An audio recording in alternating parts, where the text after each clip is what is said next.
Okay, I want to talk about the things that don't matter, but what you do with them, they do matter, and they will matter in the future. Every person that competes in strongman has this same thing. Everybody that's competitive has the same thoughts during and after contest, and that is I just competed at the Strongman Classic in Alabama, and I won the under 231 open class, and I won by half a point. I was happy to win the show. I was happy with my performance. I wanted to deadlift 650 pounds. I did 585, and then jumped to 645, and I failed the 645. Failing that 645 pounds, it cost me 3.5 points. Also, on my yoke pick, I hit the numbers that I wanted to hit for my yoke pick. I jumped up to 1,280 pounds, somewhere in there, and I lifted the weight off the ground, but I couldn't stabilize it, so I failed the rep. But if I would have locked that rep out, I would have gotten more points for it. So I go back, and every competitive strongman does this. It don't matter after the contest, but you want to see the what ifs, the buts. And you don't want to get hung up in it, but you do want to see where you failed and structure your training so that you can do better at those events the next time. So if I hit the 645 deadlift, and if I lock out the 1280 yoke, I win this contest by 8.5 points, which is a pretty big margin. You know, would you rather win it, you know, by half a point, or would you rather be like the guy that you know, that practically blew everybody out? A win's a win. I agree with that 100%. It don't matter if you win by an inch or you win by a mile. But looking at that, I've known this for some time, and they do keep getting better. I am progressing with my deadlift. It's coming along slowly. My lockout strength needs some work. I need to get my glute and hips activating. Gonna start hammering more RDLs, demo deadlifts. My core is not weak. I mean, I lift up, you know, 300-pound sandbags and put them on my shoulder. But I'm gonna do more good mornings for core work, trying to build a bigger deadlift so that I don't lose as many points on that. I don't know if I'll ever see another yoke pick in a contest. It's not a normal thing, but I couldn't stabilize the yoke because of core strength and good mornings, you know, RDLs, deadlifting, keep building up my core strength. But these are things in contest. You know, the contest is over. It don't matter. Ifs and buts.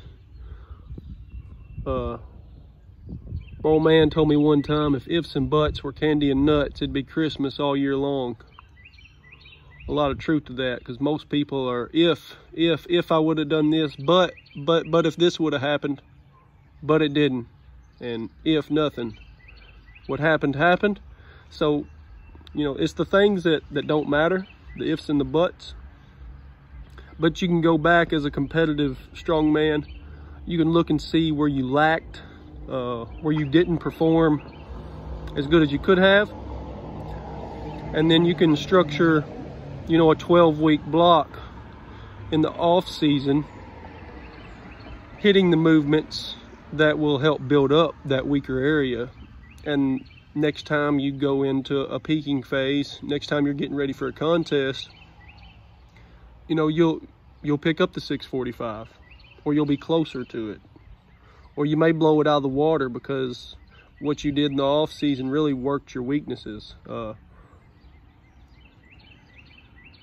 It's trial and error, but it's not totally trial and error. You know, as a coach, as someone who trains, you know what movements work, what muscles. You have to just practice. You have to work on engaging them. I've got to work on engaging my butt, my glutes, my hips. Once the bar gets up around my knee area, I've got to start driving my hips into the bar. And I haven't been doing that.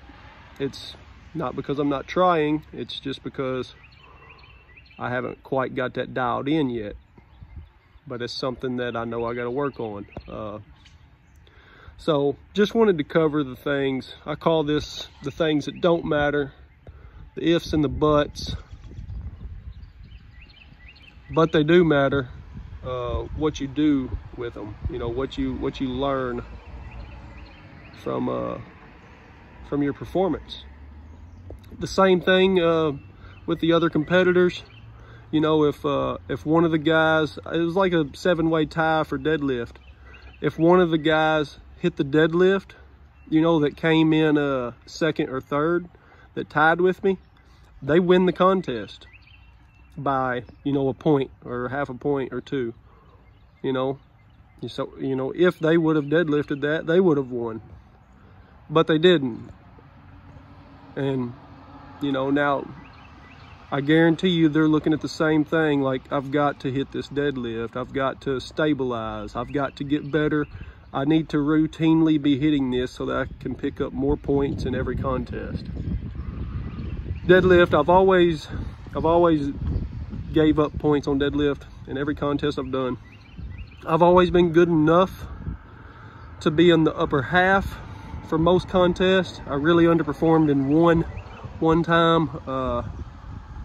It was side handle deadlift, and it was the weight was really high on the pickup, which is where my lockout, you know, where you lock the weight out, and my lockout's very weak, and it cost me. But I've always been good enough to pick up decent points. I've been in the upper half on every deadlift, but I've never been first or second on a deadlift event. I usually perform well enough on a deadlift to pick up decent points.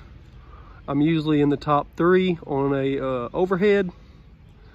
You get a medley where you have to pick up a sandbag, pick up a Husafell, run at 50 feet, run back. I'm usually in the top 3 on those kind of things. Loading sandbags over yokes, loading stones, stone to shoulder, sandbag to shoulder. I'm usually in the top 3 on it. Farmers have not been good, but this last prep, I built up a lot of newbie gains on farmers, so I think I could really progress those, and those could actually take off and be good. Hadn't had no grip issues with farmers. I just need to get to where I can move fast while holding the weight.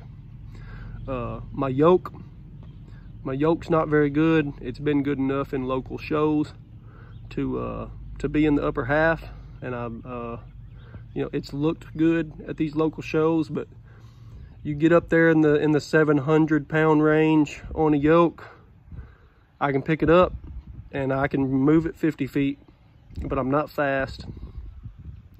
And that's because of core. It goes back to my core strength. I've got to build up my core strength, my glutes, my hips, you know, my waist.